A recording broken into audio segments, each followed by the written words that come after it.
Saan ito? Nakapasok ako sa ibang panahon. Nakapasok ako sa dekada 80. Nakangalap ako ng gamot para sa may sakit kong ina sa gubat. Pero ako mismo ang nahulog sa gutom. Ang gutom.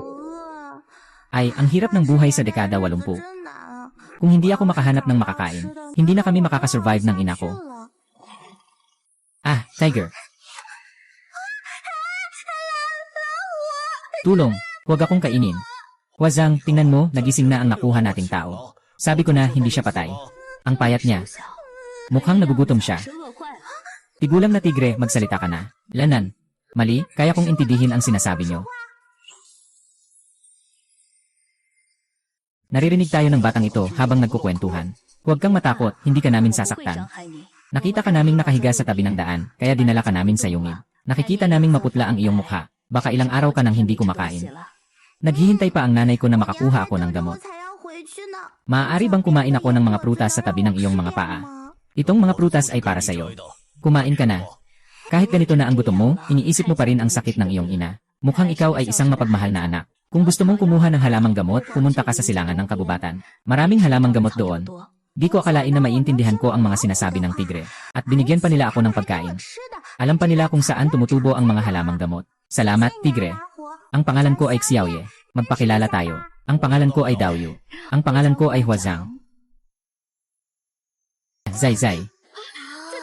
Anong nangyari sa'yo? Ay naku, natulak sa laso ng Purple Copper Palace. Kung hindi matutulungan, malamang hindi na makalalampas bukas.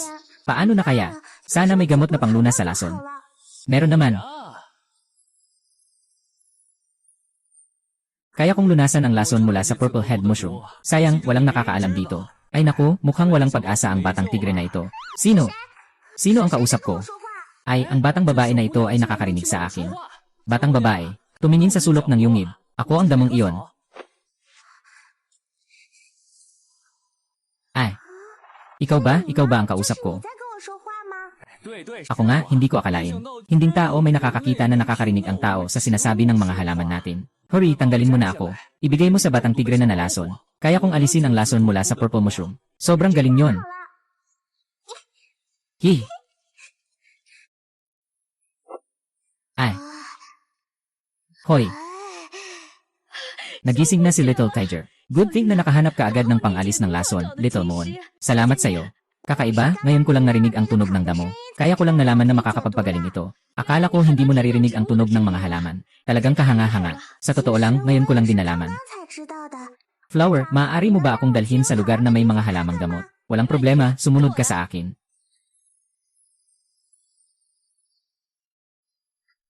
Dito, puro halamang gamot ang tumutubo sa lupa. Tingnan mo, ano ang kailangan mo. Ang dami namang mga halamang gamot. Ang nanay ay may emphysema. Sana makahanap tayo ng gamot na pampagaan ng paghina. Batang babae, ang pangalan ko ay Chitsirika, na pwedeng magpagaling ng ubo at hirap sa paghina, kahit na medyo amoy ito. Ang pangalan ko ay Dandelion. Hugutin mo ang aking ugat, patuyuin at gawing tsaa para sa pamamaga. Maganda ito para sa sakit sa baga. Totoo ba ang sinasabi nyo? At ako, ang pangalan ko ay Wild Chrysanthemum. Huwag kalimutang anihin. Maaari itong ipainom sa tubig para magpalamig. Salamat sa inyo sa pagsabi ng mga benepisyo. Isama nyo na rin ako. Ako ay White Grass Root. Maaari itong pakuluan sa tubig para huminto ang pagdurugo. Palagi bang umuubo ng dugo ang iyong ina? Talagang maraming salamat sa inyo. Sa mga gamot na ito, tiyak nagagaling ang nanay ko. Xiao Yuyu. Nasaan ka? Nandito na ang nanay mo, Yuyu. Yuyu. Magsitago kayo agad. Nanay, nandito ako.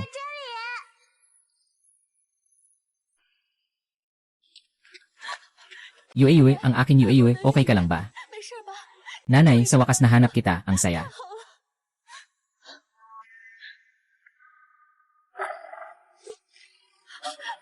May tigre. Yuyu, tumakbo ka. Nanay, tutulungan kita na harangan sila. Nanay, huwag kang matakot. Sila ang mga kaibigan ko. Hindi nila sasaktan ang ating mga kaibigan. Yuyu, anong sinasabi mong kalokohan? Sila ay mga tigre. Totoo ito, nanay. Pumunta ako sa bundok para maghanap ng mga halamang gamot para sa'yo. Nahilo ako. Sila ang mga tigre ang nagligtas sa akin. Pagkagising ko, bigla na akong nakakaintindi ng mga hayop. Naririnig ko rin ang boses ng mga halaman. Hindi lang ako sinaktan ni Dayang at ni Huazhang. kundi tinulungan pa akong makahanap ng makakain. Sila ay mabubuting tigre. Bodong bata, hindi mahalaga kung ano ang naiintindihan mo. Basta't okay ka lang. Sinasabi mo, bakit ka umakyat sa bundok para maghanap ng mga halamang gamot? Patay na ang iyong ama. Ngayon, kami na lang dalawa mag-ina ang magtutulungan. Kahit mamatay si nanay, hindi na niya pwedeng mawala si Yoyo. Nakita ko na ang halamang gamot, nanay. Tingnan mo. Tingnan mo. Ito ay mga bulaklak, ngipin, at mga maliit na damo na tinulungan ako upang makuha. Sa mga gamot na ito, hindi ka na kailangang mag-alala sa iyong sakit. Tama, Dagayang. Pwede mo ba akong samahan sa pagtungo sa lugar kung saan tayo nangunguha ng mga prutas sa gubat? Hayaan mong kumain din ang nanay ko. Sige, sumunod kayo sa akin. Oh, nanay, tikman mo rin ito. Wow, ang daming prutas.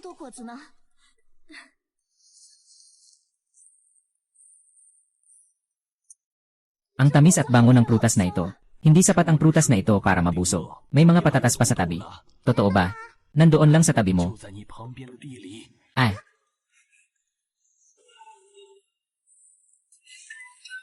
Ay.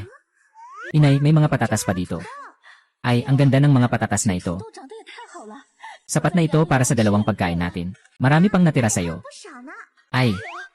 Talagang napakabuti nito. Ngayon, sa ating nayon, nag-implementa ng malaking pakete. Naiisip ko kung anong magandang itanim. Sa tingin ko, maganda ang mga patatas. Dalhin natin ito at subukan nating itanim. Ayos lang, sapat na ang mga patatas na ito para sa atin ng ilang araw.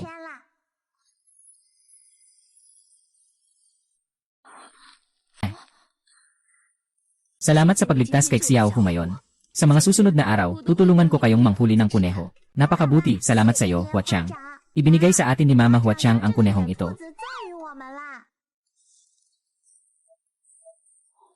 Talagang napakabuti nito. Mayroon tayong kuneho at mga patatas.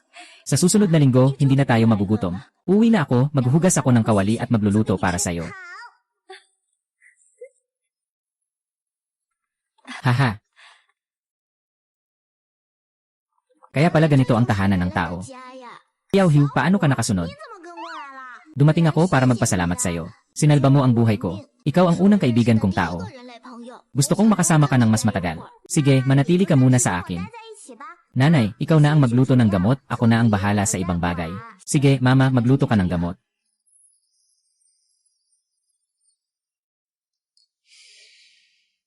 Ang amoy ng gamot na ito ay medyo presko. Mas mabango ito kaysa sa mapait na gamot ng doktor sa baryo. Ito ay luya at dandelion. Sinasabi nilang mas epektibo ito kaysa sa karaniwang mga halamang gamot. Inumin mo ng dahan-dahan, ingat ka, mainit yan. Ay, kakaiba. Kanina, nahirapan akong huminga. Ngayon, pagkatapos uminom ng gamot, mas magaan na ang pakiramdam ko. Nawala na rin ang ubo, talagang huminga ka ng malalim muli. Mas mabuti na, bakit ang bilis? Kahit na mga karaniwang halamang gamot, kailangan ng 3 araw para makita ang epekto. Ano bang nakakagulat dito? Sabi ng mga halamang iyon, alam nilang kailangan mong iligtas ang iyong ina. Sinadya nilang ilabas ang buong lakas nila. Ang ibig mong sabihin, kaya nilang kontrolin ang bisa ng gamot. Tinuruan ako ng aking ina. Ang mga halaman sa bundok ay may pagkatao. Kapag mabuti ka sa kanila, tutulungan ka nila. Nang sinabi mong gagamutin mo sila, pumayag naman sila. Lahat sila ay pumayag. Di lang nila maintindihan ang sinasabi ko. Kahit na nakikipagtulungan pa sila sa akin. Inay, narinig mo ba? Ang gamot na ito ay sobrang epektibo. Sa susunod, araw-araw na kitang papainumin ito. Siguradong gagaling ka ng mabilis. Sige, inay, pakinggan mo si Yoyo. Maghintay ka lang hanggang gumaling ka. Magkakasama kaming magtatanim ng damo sa bakanteng lupa sa bakuran. Siguradong kikita tayo ng maraming pera sa mga halamang ito. Mas magaling na si Yoyo ngayon. Talagang nagsumikap si Yoyo. Pupuntahan ko na ang lutuing may kuneho. Kakain kaming mag-ina at siksiyaw ng masarap ha. Ang galing. Dali, dito na. Sabay-sabay kainin si Xiaohu at Yoyo habang mainit. Ang bango ng karne. Buksan nyo na ang pinto at ibigay ang pagkain. Kung hindi, magre-report ako. Sasabihin kong ninakaw nyo ang ari-arian ng base. Ano ang gagawin natin? Tigilan mo, mabilis, magtabo ka. Mas mabuti pang maging mababa ang profile natin mula ngayon. Mabilis, itago nyo ang karne. Tama nga, may karne. Kayong dalawang mababait na babae. Tingnan mo, hindi kita palalampasin, maliit na tigre. Hahaha.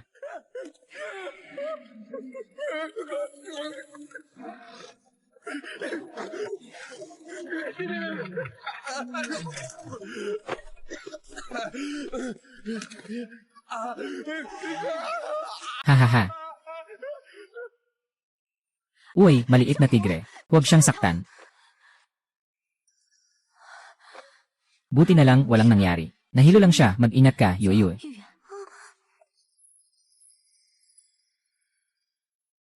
Walang anuman, huwag kang matakot. Bukas, hahanap ako ng ilang piraso ng kahoy para ayusin ang pinto. At gagamitin ko ang ilang makakapal na kahoy para palakasin ito. Para hindi na may pumasok pa.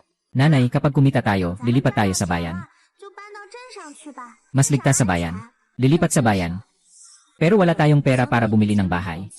Nanay, huwag kang mag-alala sa pera. Iwan mo kay Yuyu. Naiintindihan ko ang sinasabi ng mga halaman. Sasabihin nila sa akin kung aling mga halamang gamot ang mabibili. Pupunta tayo sa bundok para mangolekta ng mga halamang gamot at dalhin sa bayan. Sa tindahan, siguradong kikita tayo. Matutulungan din ako.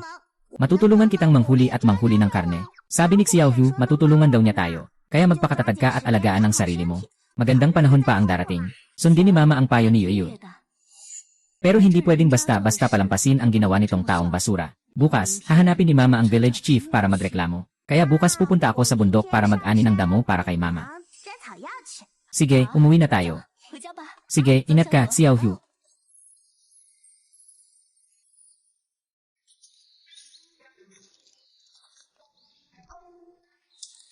Excuse me, sa inyo. Bukod sa gamot para sa pulmonary edema, meron pa bang iba? Kailangan ko yung mabenta. Mas marami, mas mabuti. Ang pangalan ko ay Machechian. Kapag inulam, nakakatulong ito sa pagtatae. Maganda ang bisa nito. Ngunit mas madalas akong makakita ng isang piraso na nagkakahalaga ng 5 sentimo. Marami na ang 5 sentimo. Salamat, ako si Mint. Ang pag-inom nito sa tubig ay nakakapagpasigla. Pinakakomportable itong inumin sa tag-init. Siguradong tatanggapin ito ng kooperatiba sa bayan. Kilala ko ang Mint. Talagang nakakapagpagaling ito. Ako si Jin Yinhua. Nakakapagpagaling ng sipon at lagnat. Kapag pinatuyo at ibinabad sa tubig, talagang epektibo. Ito ay tiyak na mahalaga. Halos tapos na akong pumitas. Dapat na tayong umuwi. Baka mag-alala na si Inay. Sa dami ng mga halamang gamot, tiyak na makakakuha tayo ng magandang halaga. Maglipat pa ng ilan sa lupa sa bahay. Sa susunod, si Yuyu na ang pipitas nito. Ang kuneho na nahuli ni Xiaoyu ay para sa'yo. Ang galing mo talaga sa flower palm. Salamat sa'yo, hindi na maaga, kailangan ko na umuwi.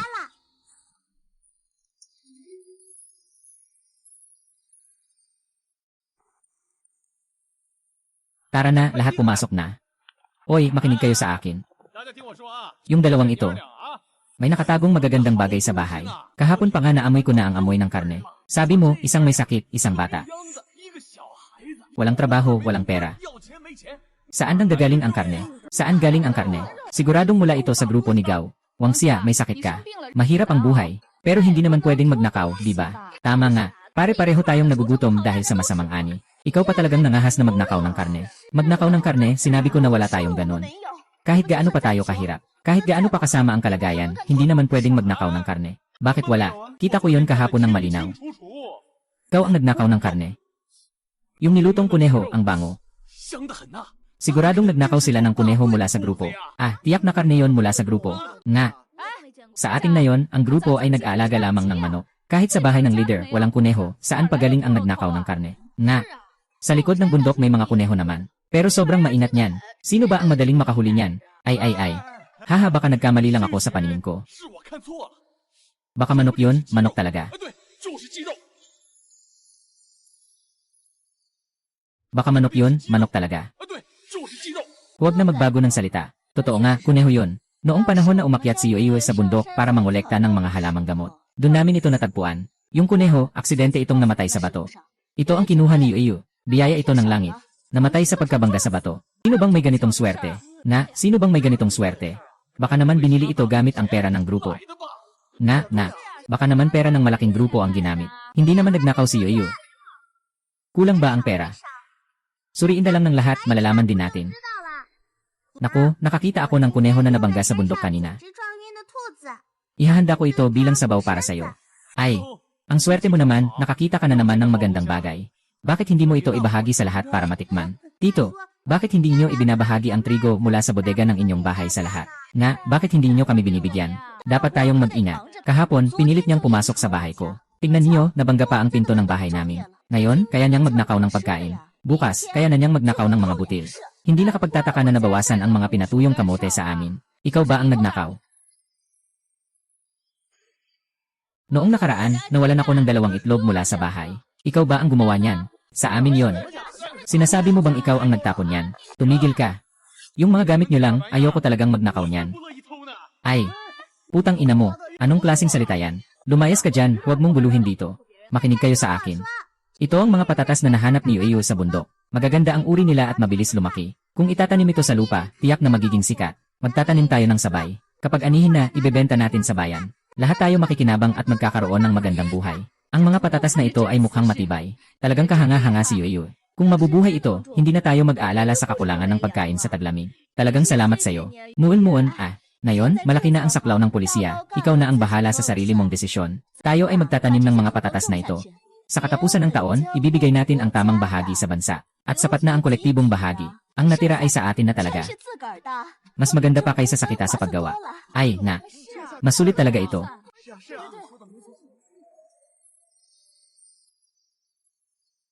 Nanay, itanim na natin ang patatas. At ang mga halamang gamot na nakuha ko. CJ, bukas, pumunta tayo sa kooperatiba para tanungin ang presyo ng mga halamang gamot.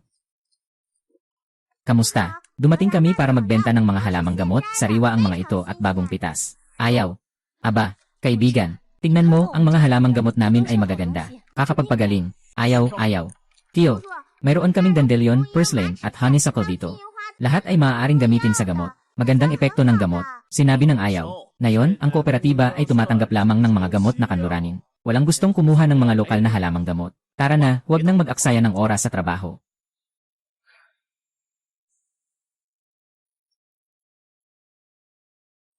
Ano nang gagawin natin, Yueyu? Kung hindi tayo magbebenta ng mga halamang gamot, wala tayong pera para sa upa. Huwag kang mag-alala, inang. Laging may paraan. Pwede bang bilhin ko ang mga halamang gamot niyo?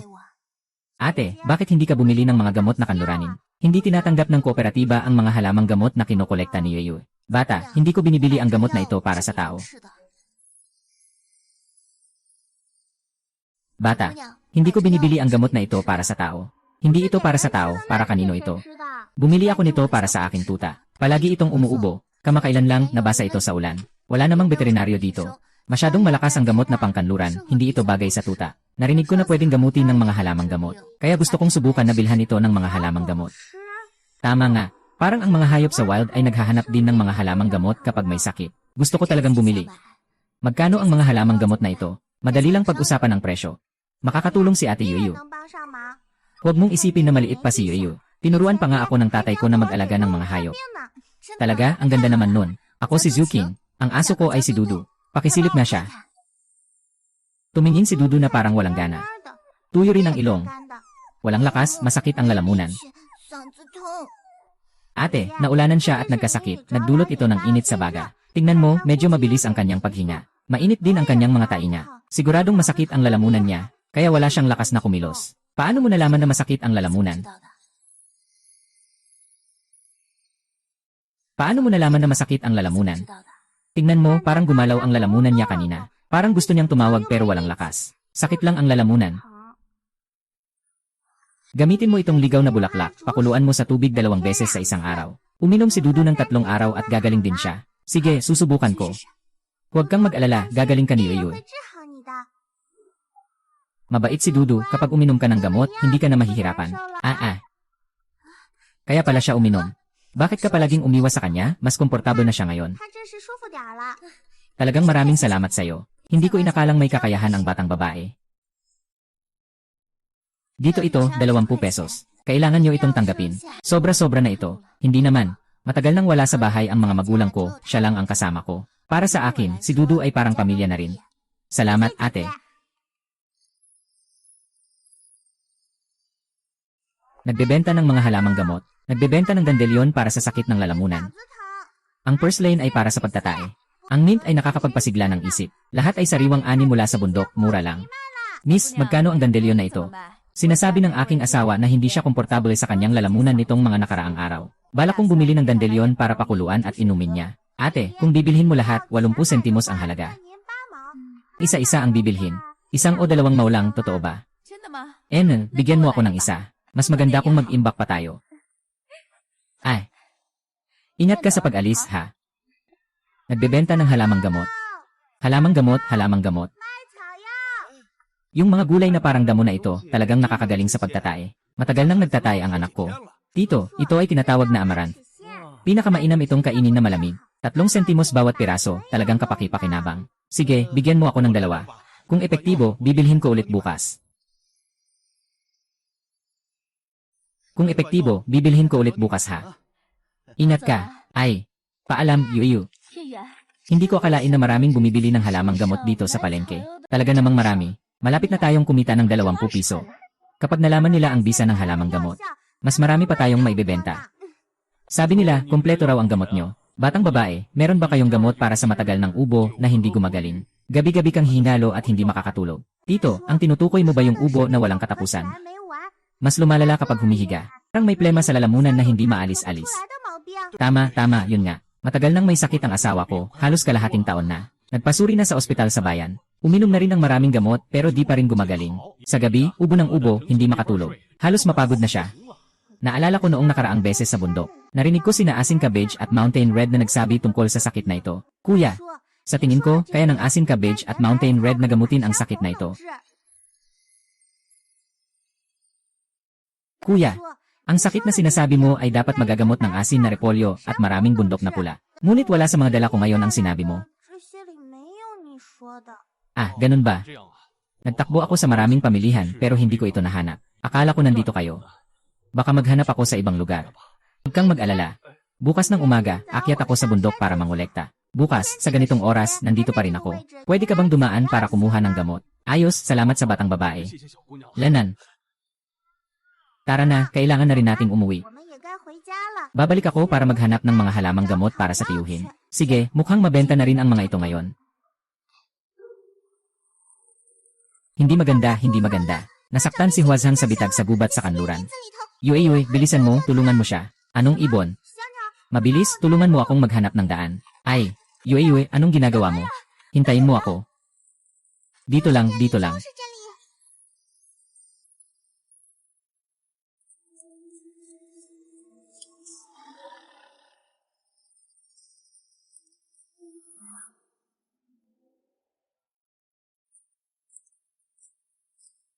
Huazhang, nandito na ako. Huazhang, ang dami ng dugo sa binti mo. Sino sa inyo ang may alam kung anong halamang gamot ang makakapigil sa sakit at pagdurugo? Sabihin mo sa akin agad. Sa kanan, 3 hakbang mula dito, may siwang sa bato. May halamang may dilaw na bulaklak na makakapigil sa sakit. Salamat sa'yo.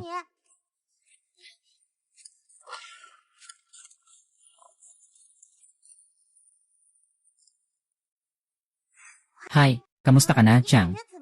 Mas maganda na, hindi na masyadong masakit. Salamat, Xiao Yu. Inaasahan kong maipadala ang kuneho sa inyo. Pero hindi ko napansin at nadapa. Siguradong gawa ito ng mga taga na yon. Chang, huwag na kayong bumalik dito. Pumunta kayo sa pinakalalim ng gubat at doon manirahan.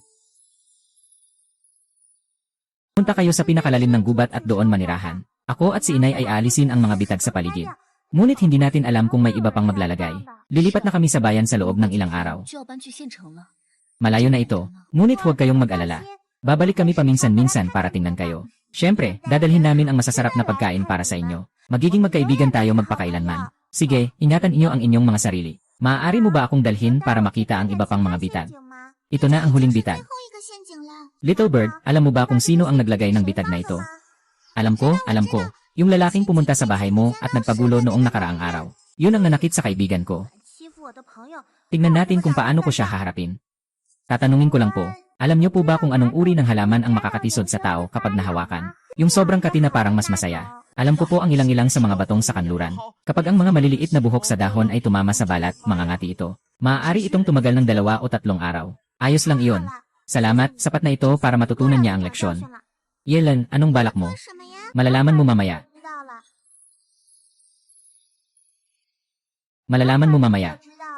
Kailangan pa kitang abalahin para tulungan akong magdala ng daan. Dalhin mo ako sa kanyang bakuran.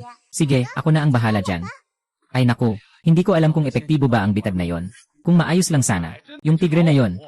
Maibebenta ko ang balat, sapat na ang pera para makapag-enjoy ako ng kalahating taon. Ay naku. Sino ang may ganang humadlang sa akin? Ay. Ano ito? Ito ay. malagkit at nakakakiliti. Ay naku! Ay naku! Hindi ba't gusto mong maglatag ng mga bitag? Ngayon na ikaw ang nahulog sa bitag, tiyak na masaya ka, di ba? Maliit na masamang tao.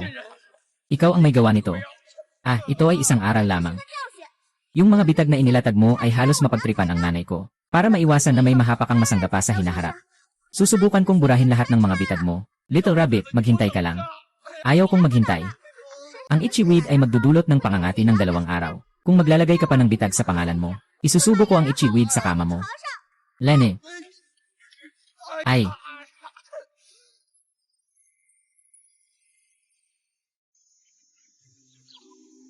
Nanay, umuwi na ako. Bumalik na si Yue ha. Yue, ang halamang gamot na binigay mo sa nanay ay sobrang epektibo. Tuwing inom si nanay, pakiramdam niya mas gumagaling siya kaysa dati. Ay, ang galing naman yan, nanay. Ngayon, hindi ako nakapag-ani ng halamang gamot ni Cha. Bukas, kailangan ko pang pumunta sa gubat. Walang problema, nanay, bukas magpapalayas na tayo sa lupa. Itatanim natin lahat ng pwedeng itanim. Kahapon, nakabenta tayo ng halamang gamot at kumita ng 42 piso. Bukas, kapag nabenta na lahat ng gamot, bibili si nanay ng bagong damit para sa'yo, ha? Yelan, pero gusto ko pang kumain ng red sugar bun, di ba? Sige, ano man ang gusto ni Yue, bibilhin natin.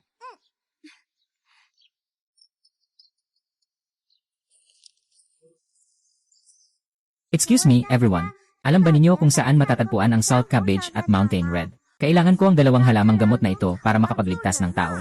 Salt cabbage ay may kakaibang ugali. Palaging lumalapit sa tabi ng lungga ng ahas. Sinasabing makakatulong ito sa pagpatay ng mga bulit gamit ang enerhiya ng ahas. Mas delikado ang mountain red. Tumutubo ito sa mga bitak ng bato sa kanlurang bangin. Malakas ang hangin, kayang magdala ng tao pababa. Yelong ng ahas.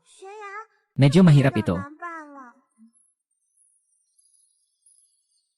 Yelong ng ahas. Medyo mahirap ito.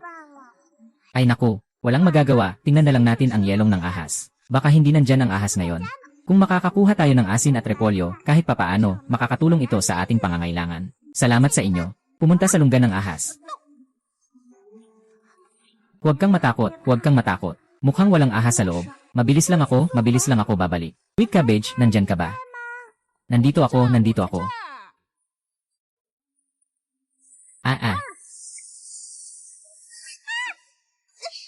Ay naku, ahas. Ahas, wala akong masamang intensyon. Pumunta lang ako para kumuha ng asin na repolyo para sa gamot ng tao. Kumuha ka na at umalis. Parang pamilyar ang amoy mo, bata. Kilalang kilala mo ako. May isang batang lalaki na tinatawag na Xiao Jian 20 taon na ang nakalipas. Anong relasyon mo sa kanya?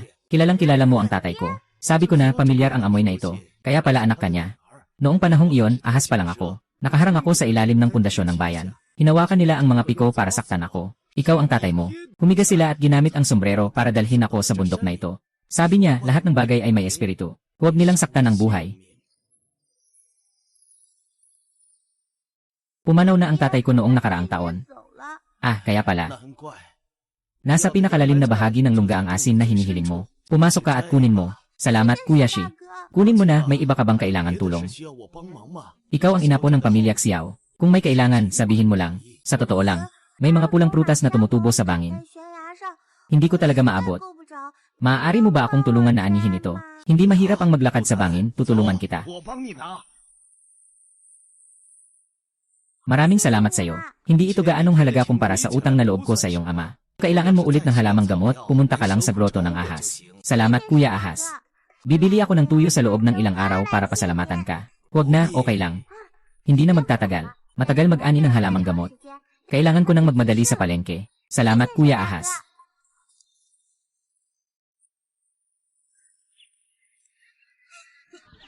Babaeng maliit, kukunin ko na ang gamot na sinabi ko kahapon. Babaeng maliit, kukunin ko na ang gamot na sinabi ko kahapon. Oh. Ito ang mga pulang bulaklak at maalat na repolyo na pitas ko ngayong umaga sa bundok. Sobrang hirap ang ginawa ko para dito. Pakuluan mo at inumin, siguradong epektibo. Talaga bang epektibo ang halamang ito? Kahit ilang gamot na galing sa doktor ang ininom ng asawa ko, wala pa ring epekto. Pero gumana ang halamang ito. Babae, dumating ka na rin. Binigyan ko siya ng kaunting dandelyon na binili ko kahapon. Yung asawa ko uminom ng tubig na dandelyon na ito. Pagkagising ko kaninang umaga, mas malinaw na ang boses niya. Ang asawa ko ay guro sa elementarya. Nang sabihin ko sa ibang mga guro, sabi nila, hayaan mo ang misis mo na bumili. Salamat tita sa tiwala. May marami pa akong sariwang stock dito. Kakagawa ko lang nito kaninang umaga. Talagang may kaalaman ang batang ito sa mga halamang gamot. Yung asawa ko ha, nagtuturo na ako ng 30 taon. Taon-taon akong gumagamit ng boses. Sinubukan ko na ang kung ano-anong paraan pero walang epekto. Ay, itong tubig ng dandelion, 2 araw lang may magandang resulta na. Talagang mataas ang kalidad nito. Bigyan mo pa ako ng 2. Sige, ingatan nyo ang dandelion nyo ha. Aha. Ingat kayo. Kunin ko na ang gamot na ito. Ito ang deposito. Salamat, Tito. Huwag mag-alala, siguradong hindi ka mabibigo sa gamot na ito. Ay. Hindi ko akalain na makakakuha tayo ng ganito kalaki. Mas marami pa kaysa kahapon. Tama nga. Lahat ito ay dahil kay Yuyu. Darating na ang magandang buhay para sa ating dalawa. Tara, ma. Pumunta ka na bumili ng bagong damit. Bibili na rin si inay. Sige, umalis na tayo.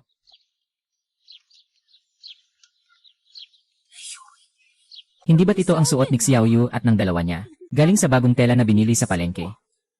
Mga 2 kilo siguro ng karne. Magkano kaya ito? Kapag kumita, ginagastos. Di rin alam kung mag-ipon pa. Ngayon, hindi madali ang kumita ng pera. Lola, sa mga nakaraang araw, araw-araw kaming pumupunta sa bundok para mangolekta ng halamang gamot. Maagang-maaga kaming pumupunta sa palengke para magbenta. Ito ay pinaghirapan naming ipon-iponin. Noong nakaraang mga araw, binahagi ni Yueyue ang mga halamang gamot na tanim niya sa lahat. Pinili niya ang mga magagandang uri. Kung magpapakita lang kayo ng sipag sa pagtutubig, kapag lumaki na at nadala sa bayan, maaaring makabibili kayo ng karne. Totoo ba? Seryoso ba talaga? Talagang makakabenta ng mga halamang gamot ah. Bakit hindi, noong mga nakaraang araw? Isang dakot ng honeysuckle ay naibenta namin ng 20 yuan. Maraming tao sa pamilihan ang naghihintay na bumili ng sariwang halamang gamot. Tama ang sinabi ni Wang Xia. Si Xiaoyu, batang ito, sa murang edad ay naglakas loob na mag-isa sa bundok para mangolekta ng gamot. Mas marami pa ang alam na halamang gamot kaysa sa mga albularyo sa nayon. Ang tapang at kakayahang ito. Baka hindi pa natin kayang pantayan bilang mga matatanda. Na. Talaga, ang galing ng punong baryo, sobra naman ang papuri. Hindi ito sobra sa papuri. Ngayon ang tamang panahon para sa malayang pagsasaka. Sinuportahan tayo ng patakaran na maghanap ng kabuhayan. Basta't susunod tayo sa patakaran. Magtatanim ng maayos at ayusin ang mga halamang gamot. Walang dahilan para hindi kumita. Noong nakaraan, nag-ipon ng mga puntos at nagtipid. Ngayon, sa mas maraming trabaho, tiyak na magiging masagana ang buhay. Ngayon, mas maraming trabaho, mas maraming kita. Siguradong magiging masagana ang buhay. Tama.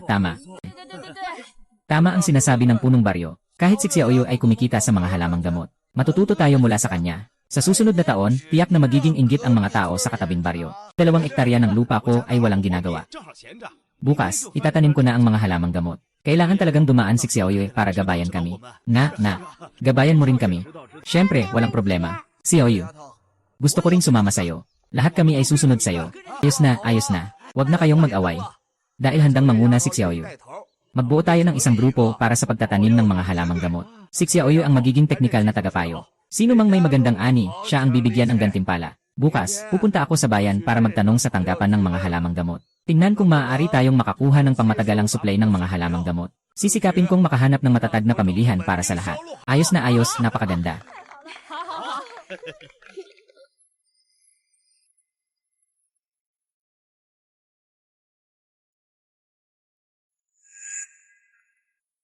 Nandito na kayo. Naghintay ako mula umaga, gutom na ako. Akala ko nakalimutan nyo na ako. Paano mangyayari yon? Tingnan mo, ano to? Karne to, masarap na karne. Gagawa tayo ng malaking pot ng karne ngayong gabi. Para makakain kayo ng sapat, ano sa tingin nyo? CJ. Tama, kaibigan. Kaninang umaga, nakipag-usap ako sa mga taga-baryo sa dulo ng bayan. Magtatanim kami ng mga halamang gamot. Kapag natapos na, ibebenta natin para kumita. Makakabili na tayo ng karne ng madalas. Talagang nakakatuwang magtanim ng mga halamang gamot.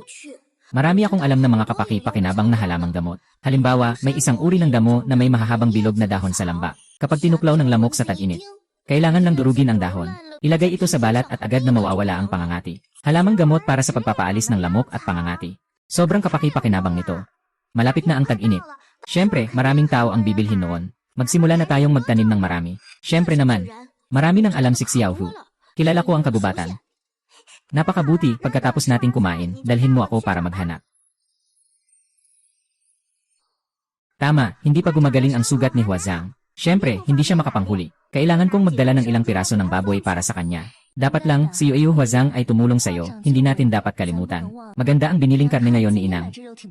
Mamaya, pumili ka ng ilang piraso na may buto at ipadala mo sa kanya. Tama lang para sa kalusugan, ganun. Xiao Yu, naamoy ko na ang amoy ni Inang. Nandyan siya sa harap. Dumating na. Dumating na, Xiao Yu, bakit ka nandito? May dala akong pagkain para sa inyo. Kumain na kayo, ang nagset ng bitag. Nakatulong na akong maghiganti sa kanya. Sigurado akong hindi na siya mangahas muli. Salamat sa'yo, Xiao Yu. Inay, okay na ba ang sugat mo? Mas mabuti na. Salamat kay Xiao Yu sa gamot sa sakit. Saan kayo pupunta? Sabi ni Xiao Yu, may halamang gamot sa bundok na pwedeng pang-alis ng lamok. Pupunta kami para maghukay ng mga punla at dalhin pabalik. Siguradong mabebenta ito ng magandang presyo. Talagang kapaki-pakinabang ang damong iyon. Noong maraming lamok dati, lagi tayong nagpapahinga sa tabi ng damong iyon. Sundan niyo ang sapapataas. May ngipin sa gilid ng dahon iyon. Salamat, alis na ako.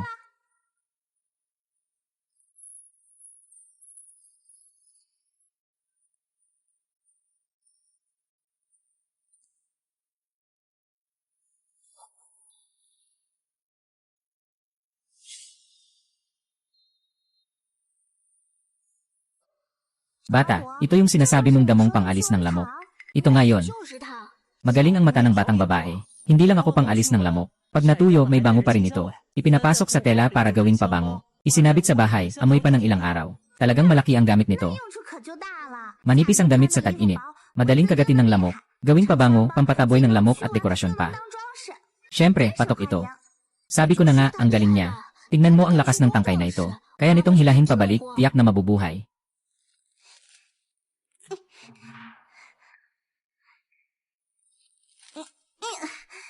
Kailangan may maiiwang na ugat at lupa para mas madali itong matransplant kapag inilipat. Habang nilalakad mo, itanim mo na ito muna.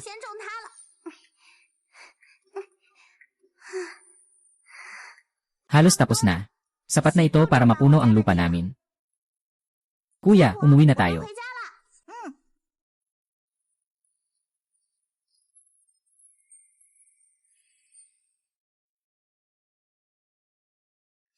Nanay, tignan mo, may puwang pa ba ang lupa namin para sa mosquito plant?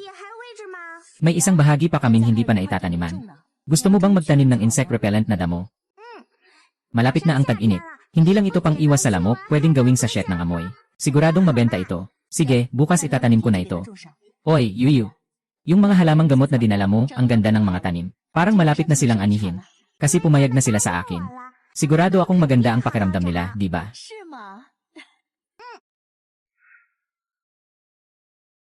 Nasaan ang anak mo? Ay, andito na. Ay naku, Xiao Yu, kapatid, andito na ako. Huwag mong sabihin, ha? Talagang epektibo ang gamot na ibinigay mo sa akin.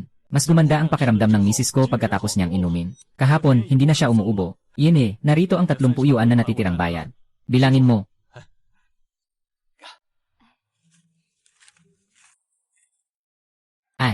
Eksaktong 30, salamat kaibigan. Tito, bakit ang bigat ng mga bilog ng iyong mata?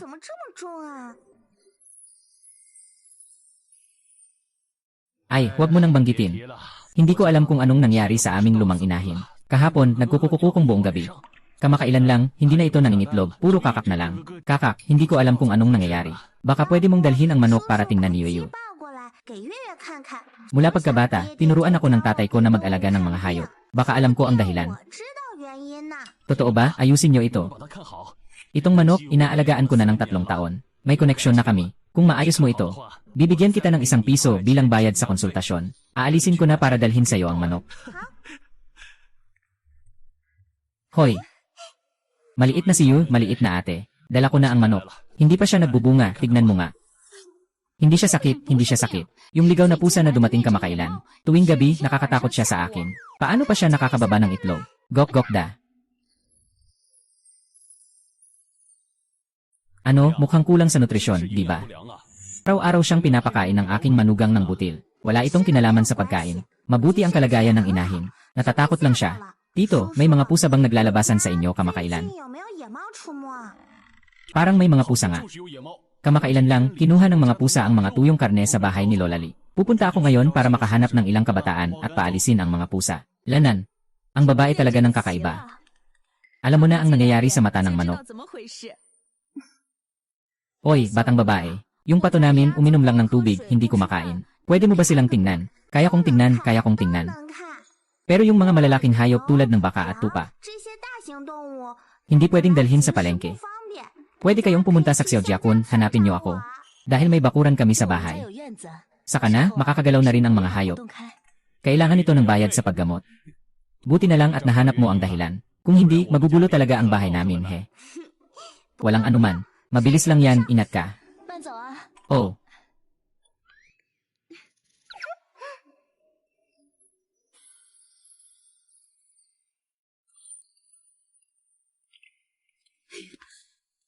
Uy, ate. Yuyu.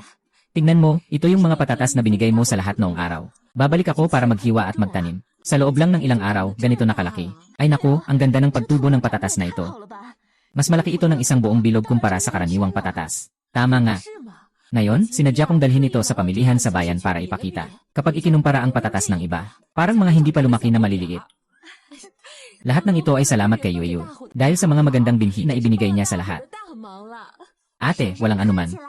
Siguradong masarap ang patatas na ito dahil pinaghirapan mong tanim. At saka, meron pa. Yuyu, tanim ko na rin ang mga halamang gamot na binigay niyo dati. Ang dami nilang berde at makapal. Ang ganda ng paglaki nila. Yuyu, kapag lumaki na sila, unang ibibigay ko sa'yo. Hehe, ang amoy ng insekto sa lupa na ito. Maraming uod ang nakatago sa ilalim ng mga ugat. Sa loob ng 2 araw, lalabas na sila. Noong panahong iyon, makakakain tayo ng masarap.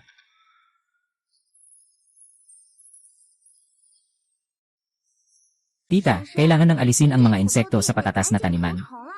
Maraming uod ang nakatago sa ilalim. Kung hindi ito maayos, kakainin nila ang mga ugat.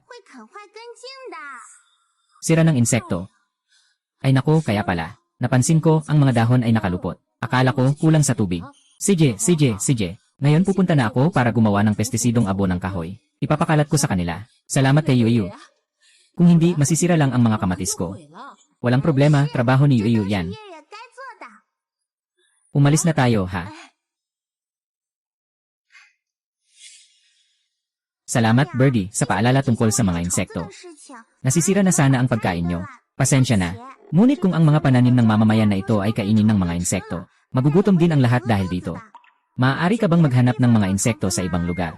Sige na. Pupunta ako sa gubat para maghanap. Salamat sa'yo. Nanay, umuwi na tayo. Sige, tingnan natin kung ano na ang nangyari. Kung paano na lumago ang mga halamang gamot na itinanim natin, yenen.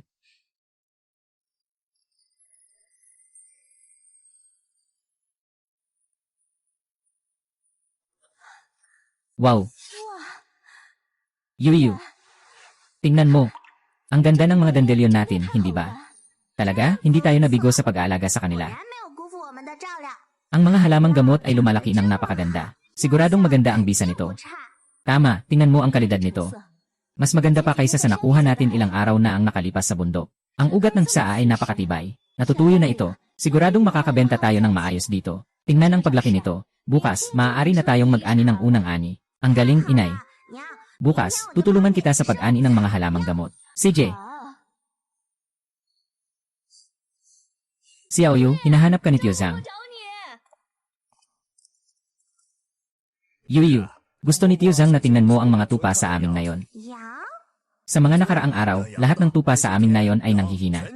May ilan na nagsusuka at may diarrhea, at may ilan na hindi makatayo ng maayos. Kahit dumating ang veterinaryo, wala pa rin silang makitang resulta. Kung magpapatuloy pa ito, mapapatay ang lahat ng kambing. Grabe naman. Hindi na nga makapagpigil ang buong baryo. Binibini, pwede ka bang sumama sa akin sa baryo para tingnan? Ako na ang bahala sa pamasahe. Doblehin mo ang bayad sa konsultasyon. Lolo, magpahinga muna kayo. Aalis na ako para mag-ayos ng gamit at sumama sa inyo. CJ. Ay, isang tupa na naman ang namatay kaninang umaga. Hindi ko alam kung ano ang nangyari. Ang tupang ito ay pag-asa ng buong nayon namin. Tupa, may masakit ba sa'yo? May kakaibang bagay sa damo. Nakatikim ako, parang nangangalay ang dila. Sobrang sakit ng tiyan ko. Tatay Zhang, pwede mo ba akong ipakita sa mga pinapakain mong damo? Ito ang mga iyon. Tupa, ito ba ang kinain mo? Iba ang lasa nito kumpara sa karaniwang damo. Maliit na damo. Anong pangalan mo? Anong bisa mo? Ang pangalan ko ay Uto. May nakamamatay na lason. Tatay Zhang, ito ang damo sa loob ng bahay. May matinding lason, mamamatay ang mga tupa kapag kumain nito. Oh. Kaya pala problema ang damo. Ang damo ay kinutol namin mula sa likod na bundok ng aming baryo. Baka sa isang bahagi lang ng lupa lumalaki ang damo. Nadali namin lang ng hindi sinasadya. May pag-asa pa ba ang maliit na kambing na naiwan? Kinain niya ang damo sa bahay. Magluluto ako ng halamang gamot na pampuputok ng pagsusuka. Baka mayalis nito ang lason. Kung sobra na ang kinain niya, wala na akong magagawa.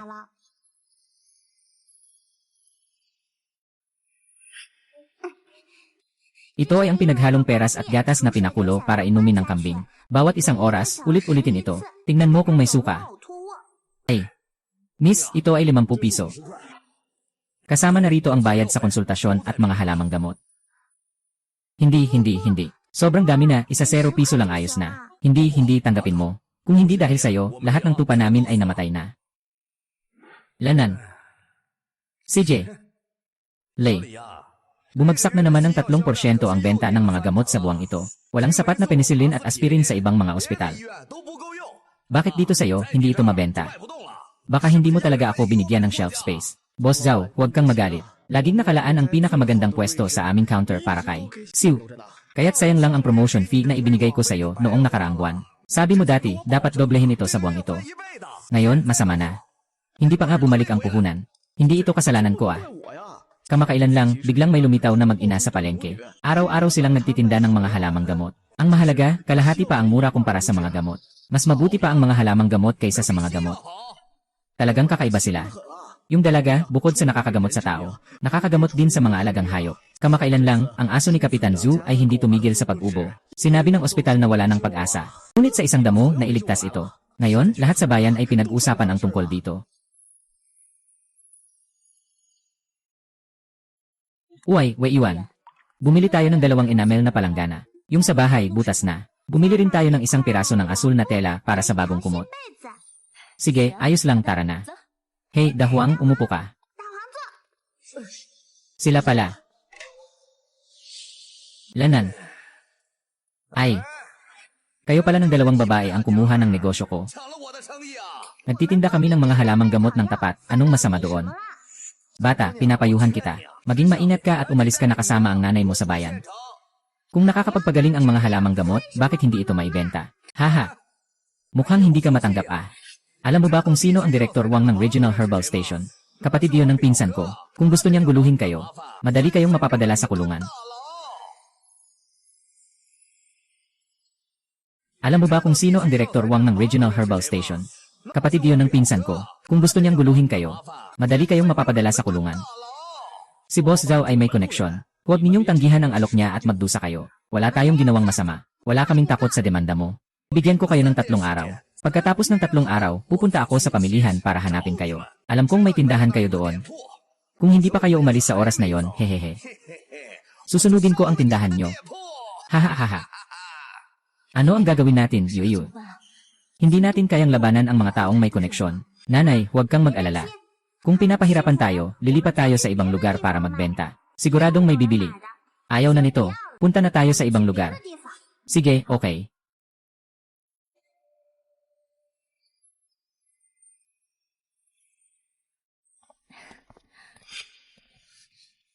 Tatlong kalsada na ang nalakad natin, wala pa ring tao. Baka umalis na sila sa bayan. Impossible. Sabi ng checkpoint, walang nakitang kahina-hinalang tao na umalis sa bayan. Tiyak na nasa mga tindahang ito. Lanan.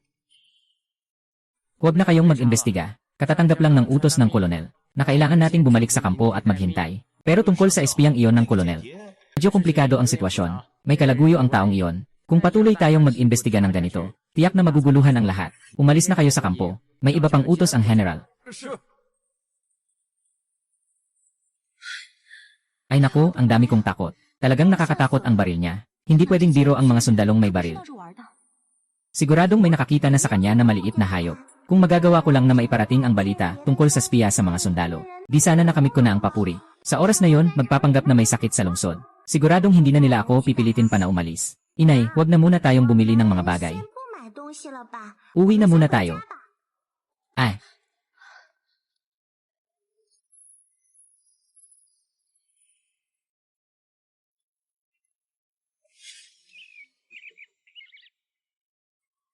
Kakausapin ng mga sundalo sa kalsada ang mga espiya. Nakita mo ba? Nakita. Lalaki na nakasuot ng asul na jacket. May dalang bag na gawa sa langis, mukhang may tinatago. Saan siya galing? Umalis siya mula sa kampo sa kanluran ng alas 5 ng umaga. Nakita ng selyador habang nagtatangkang tumawid ng pader. Nabutas ang pantalon niya sa gilid. Saan siya ngayon nagtatago? Tumakbo siya ng 3 milya papasouth. Pumasok sa matandang gubat. Sa tingin ko, papalayo na siya sa bayan, hindi maganda. Sigurado siyang gusto niyang ipakalat ang lihim. Nanay, pupuntahan ko na ang mga sundalo ngayon. Hindi pwedeng siya ay isang spiya. Napakadelikado, hindi pwedeng pumunta. Huwag mag-alala. Sinasabi ko lang ang balita. Huwag lumapit, may mga medalya ako. Simula ngayon, hindi na magtatangkang mang-api sa atin si Boss Zhao.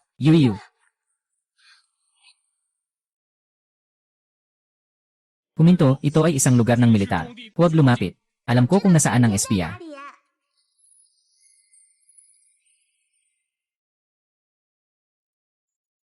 Sinabi ng kolonel na ang batang ito. Ang espiya ay nasa lumang gubat sa timog. Malapit na siyang umalis ng bayan. Mabilis, hanapin mo ang tao para pigilin siya. Totoo ba ang sinasabi mo? Mabilis na pumunta ka. Dalhin mo ang mga tao. Maaari bang paniwalaan ang sinabi niya? Gawin mo ang sinabi niya. Kung hindi, pareho tayong mawawalan ng pagkakataon sa harap ng ating Panginoon. Bata, maaari mo akong kausapin. Paano mo nalaman ang mga ito? Sinabi ito ng maya sa akin. Maaaring hindi ka maniwala. Ngunit kaya kong makinig sa mga hayop. Sinabi ng maya na siya ay tumakas mula sa kanlurang pader ng 5 ng umaga. Napunit ang kanyang pantalon. Ngayon ay nasa yungib sa timog na lumang gubat. Talagang may katotohanan. Ngayon umaga, ang mga bantay ay nagulat lamang na may espiya na tumakas. Walang naipahayag na tiyak na katangian. Pasensya na, batang babae. Ako si Zhao. Ako ang komandante dito. Magandang araw, Major Zhao. Mahirap ang terrain ng lumang gubat. Maaaring may dalang armas ang mga espiya. Mas mabuti kung sasama ka sa akin, batang babae. Huwag mag-alala, poprotektahan kita. Sige, sasama ako sa'yo.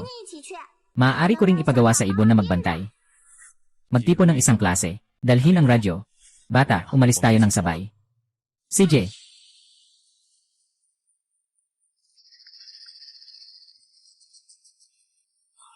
Bata, ang gubat na ito ay masyadong siksik at mayaman sa damo. Mahirap itong hanapin. Meron ka bang paraan? Munting damo. Kanina, may isang lalaking nakasuot ng asul na damit na dumaan dito. Dumaan ba siya mula rito? Saan siya nagtungo?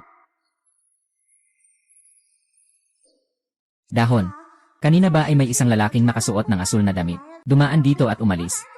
Punta sa silangan na bahagi ng mga kahoy. Sabi pa niya na masyadong delikado ang magtago sa lupa. Mas pipiliin ko na magtago sa puno.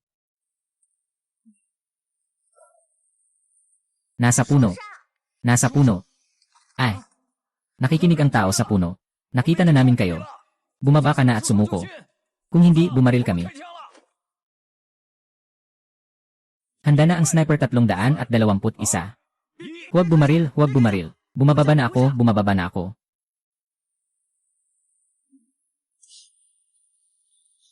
Dito ka. Lumuhod ka. Dalhin ang tao, ay maglakad-lakad. Lahat makinig. Ngayon, ang mga pahiwatig na natuklasan ni Comrade Xiao Yuan, at ang kanyang personal na kakayahan, ay hindi dapat ipaalam. Kung hindi, ito ay ituturing na paglabag sa seguridad, at parurusahan ng militar. Bumalik sa grupo.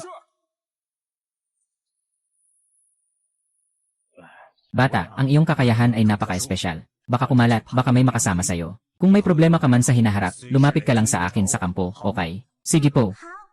Sige, samahan mo ako bumalik sa kampo at tignan yung traidor. Pagkatapos, ihahatid kita pauwi. Sige, tara na.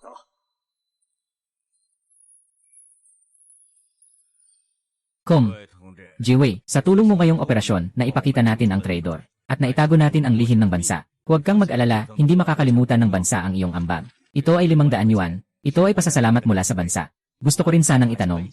Saan ka nakatira ngayon? Sino pa ang kasama mo sa bahay? Nakatira ako kasama ang nanay ko sa Xiaojia Village. Kami lang dalawa. Ganun ba? Napaka-espesyal ng iyong kakayahan. At ito ay napakahalaga. Mayroon akong isang alok. Gusto mong lumipat sa rehiyon ng militar at tumira doon. Mag-asikaso kami ng tirahan para sa iyo at sa iyong ina. May kasiguruhan din kayo sa inyong pamumuhay. Magagamit mo ang iyong kakayahan para gumawa ng mas maraming bagay para sa bansa. Halimbawa, tumulong sa pagtanggal ng mga panganib at pag-aalaga sa mga military dog. O kaya'y makibahagi sa ilang espesyal na misyon. Talaga ba, ako at ang nanay ko ay makakatira sa rehiyon ng militar. At makakatulong pa tayo sa bansa. Siyempre totoo ito. Hindi dapat mawala ang iyong kakayahan. Dapat itong gamitin sa makabuluhang bagay. Itnan, handa ako. Sige, 3 araw mula ngayon, tatawagin ko ang tao para kunin ka. Dadalhin ka para makilala ang kapaligiran ng militar. Lanan. 3 araw mula ngayon. Hindi ba tiyon ang araw na darating si Boss Zhao para maghanap ng gulo? Paano kung magtagpo sila ni Colonel Zhou?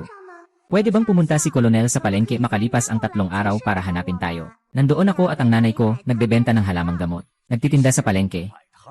Kailangan mo ba ng tulong para dalhin ang mga bagay? Ikaw, batang babae. Sige, pupunta kami sa palengke makalipas ang 3 araw para hanapin ka. Ngayon, ihahatid ka muna namin pauwi. Salamat, Colonel. Totoo bang? Yenan, nahuli ko ang isang espiya para sa kanila. Binigyan pa ako ng 500 pesos ng Colonel. Sabi niya, babalik siya sa atin pagkatapos ng 3 araw. Wow! Ang saya, talagang ang saya. Uy, buwan. Pero kakalipat lang natin sa bagong bahay, lilipat na naman tayo. Baka medyo. Nay, lilipat tayo sa military zone para maglingkod sa bansa. Huwag kang mag-alala sa mga taga-Bukirin. Naitulong ko na ang mga punla ng gamot at kamote sa kanila. Basta't maganda lang ang pagtatanim nila. Hindi na sila mag-aalala patungkol sa kita at kabuhayan. Tungkol naman sa bahay na ito, hindi naman kami hindi babalik. Babalik pa rin kami para makita si Xiaohu at si Huazang at si Daya. Sa oras na yon, dito pa rin kami titira. Sige, magmamadali na ako mag-ayos. Ay naku, hindi pwede. Ano na ang gagawin natin sa mga halamang gamot sa bakuran? Ibenta na lang, Yu. Talaga bang haharapin mo si Boss Zhao? Hindi ako yon. Inutusan ko si Major Zhu na sunduin tayo sa pamilihan pagkatapos ng 3 araw. Hayaan mong si Major Zhu ang humarap kay Boss Zhao. Bago tayo umalis, ayusin na natin ang problema kay Boss Zhao. Di ba pwede nang ibenta ng mga tiyo at tiyasa na yon ang mga halamang gamot sa mga supplier? Sobrang talino mo naman, bata. Maglakad pa uwi ay mabuti.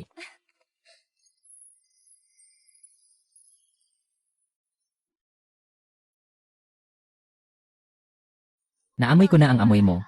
Bakit ngayon ka lang dumating? May kailangan ka ba sa amin? Lumalaki na ang mga bulaklak. Lilipat na ako sa military base. Dumating ako para makipagpaalam sa inyo. Bakit ka pupunta sa napakadelikadong lugar? Yung mga tao sa lugar na yon ay laging may dala ng isang pangit na stick at naglalakad-lakad. Baril. Siguro ang sinasabi niya ay baril.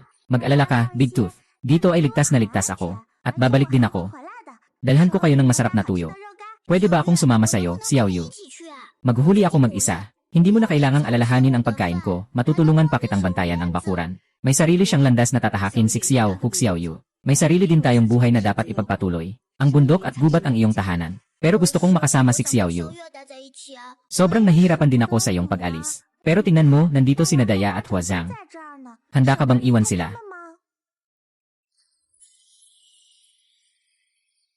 Hindi malayo ang distansya mula Xiaojia Village papuntang Military District. Pag nagbakasyon, babalik ako. Babalik ako para makipaglaro sa inyo, ayos lang ba? Ayos lang. Akin pa. Xiao Yu, huwag mo akong kalimutan ah. Kung gusto niyong iparating kay Xiao Yu, mag-delphi lang ako isang beses. Salamat sa iyo ah. Maliit na maya. Narinig kong aalis ka, kaya't sinadyang buksan ito para sa iyo. Hindi ba sinabi mong nakakapagpagaling ito ng ubo? Dalhin mo na, baka magamit mo pa. Salamat, Kuya Sawa. Ingatan mo rin ang sarili mo. Big Brother Flower, ang malaking ahas na may ngipin. At kayong lahat, mag-ingat kayo palagi. Aalis na ako. Paalam. Mag-ingat sa biyahe. Ito ay Lingzi, tingnan mo nga.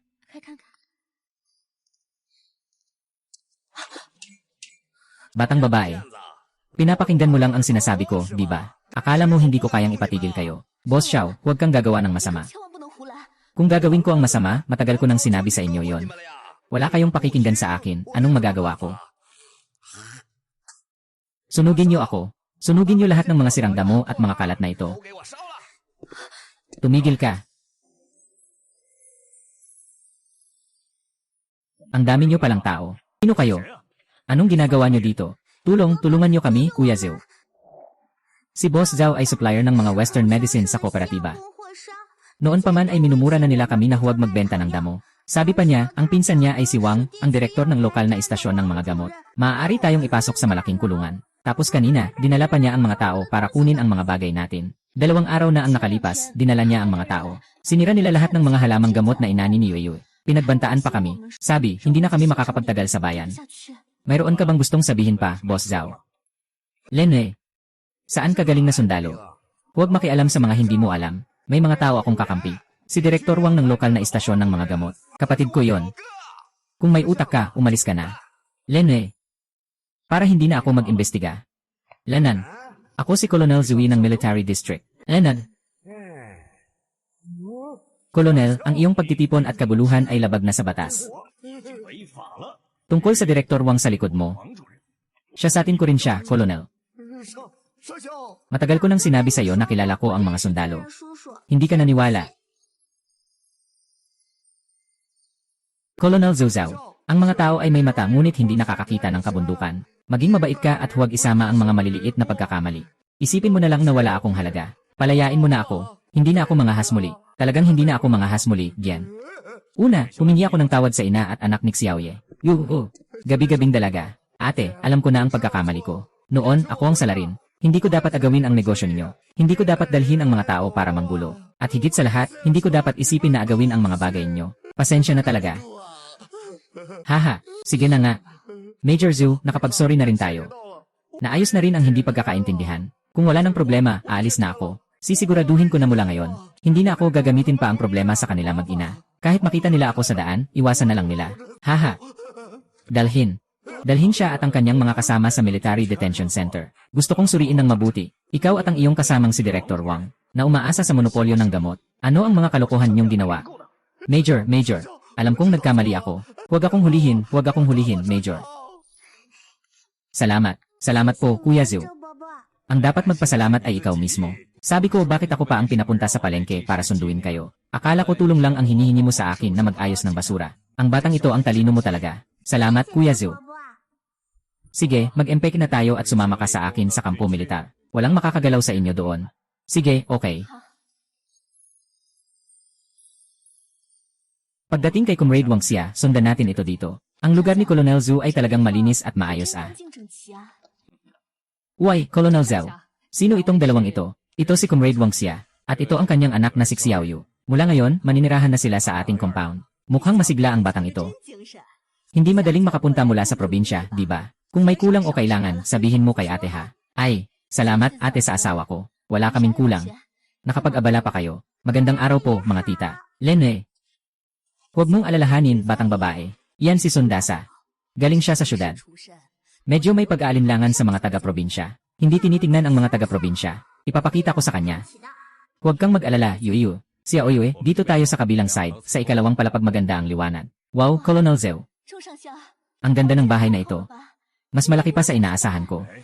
Mag-ingat kayo at manatili dito. Bukas ng umaga, ipapadala ko ang mga gwardiya na magdadala ng bigas at harina. Kung may kulang, hanapin mo ako sa opisina ng duty. Sige, okay. Xiaoyu, ang kakayahan mo.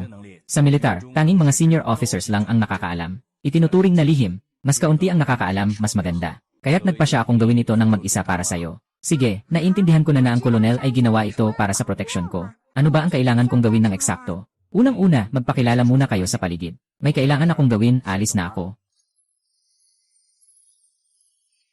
Wahahaha. Nakatira na sa bagong bahay. Ang saya-saya, hehe. Mama, ang ganda naman ng bahay na ito. Ang mga gamit dito ay talagang magaganda. Mama, dahil ito sa biyaya ni Yuyu. Kaya tayo nakatira sa ganitong magandang bahay. Mama, anong sinasabi mo? Magandang buhay. Siyempre, dapat magkasama tayo ng anak ko sa araw-araw. Yan ang tunay na masayang araw, anak. Halika. Inay, tutulungan kita. Ay, Yuyu, kaya ko nang mag-isa sa mga maliit na gawain na ito. Bagong lugar pa lang tayo. Magpakilala ka muna sa paligid. Inay, tingnan mo, malaki ang bakuran natin. Maglaro ka muna dyan sa bakuran. Kung mapagod ka, tawagin mo lang ako. Umalis na kayo ng mabilis. Huwag mag-alala sa bahay. Tatawag si nanay na magluluto na ng pagkain. Sige po.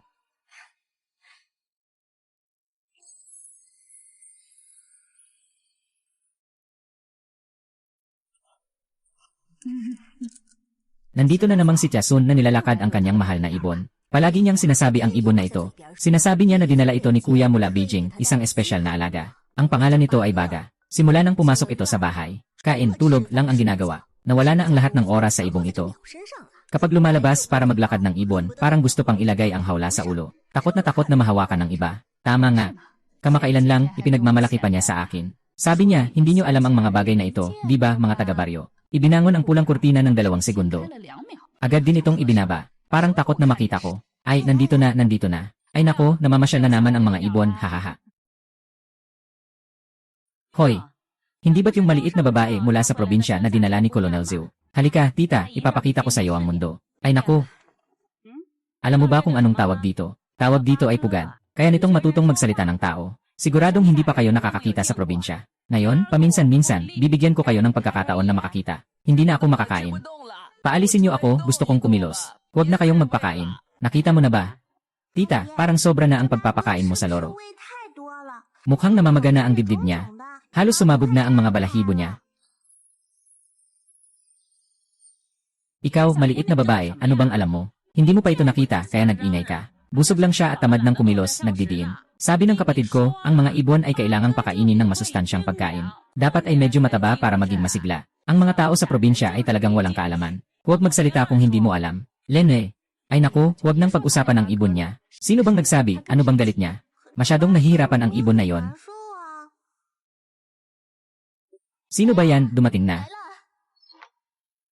Kamusta, kasama? Pwede bang tanungin kung nandyan ang batang babae sa inyo? Pumunta ako para humingi ng tulong sa kanya. Anong nangyari kay Tita Sun? Pumasok ka muna at pag-usapan natin.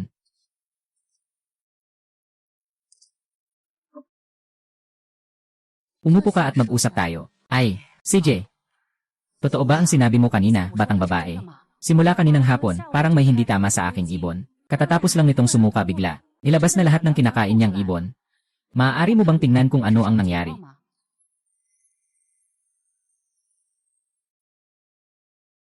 Sumasakit ang tiyan ko, namamagang tiyan, hindi na ako makakain. Tita, sobra siyang pinapakain. At masyadong matigas ang ibinigay mong pagkain, hindi niya ito matunaw. Tingnan mo, namamaga ang tiyan niya. Siguradong sobra ang pagkain niya nitong mga nakaraang araw. Ay, iniisip ko na mahalaga ang ibon na galing Beijing. Karaniwan, bukod sa millet, nagdadagdag pa ako ng kaunting durog na mani at pula ng itlog. Tulad ng tao, hindi maganda ang sobrang pagpapakain sa alaga. Madaling magkasakit dahil sa hindi natunaw na pagkain.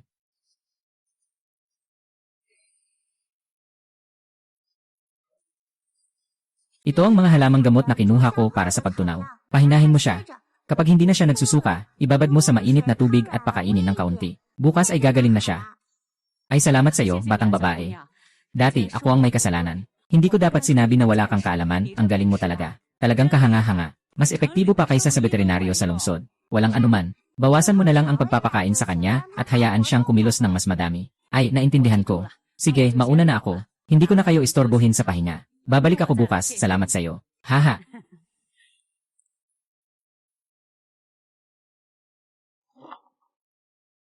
Ingat ka sa pag-alis. Ay.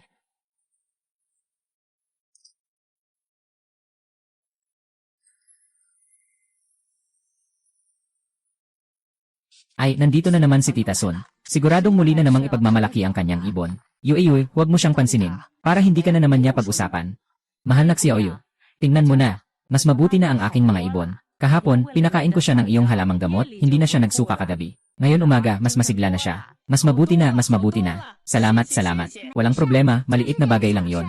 Mukhang nakarecover na siya. Salamat sa iyong halamang gamot. Kanina umaga, binilihan ko siya ng binabad na malagkit na mais. Hindi na ako naglagay pa ng marami. Sa susunod, makikinig na ako sa iyo. Hindi na ako magpapabaya sa pagpapakain. Lanan, hayaan mo siyang unti-unting gumalaw, sa loob ng ilang araw ay gagaling na siya ng tuluyan. Naiintindihan ko. Hindi na ako gagawin pa yon. Pasensya na sa abala. CJ. Diyos ko. Hindi ba ako nagkakamali ng nakita? Kailan ba siya naging ganito kamagalang? Nakakagulat talaga.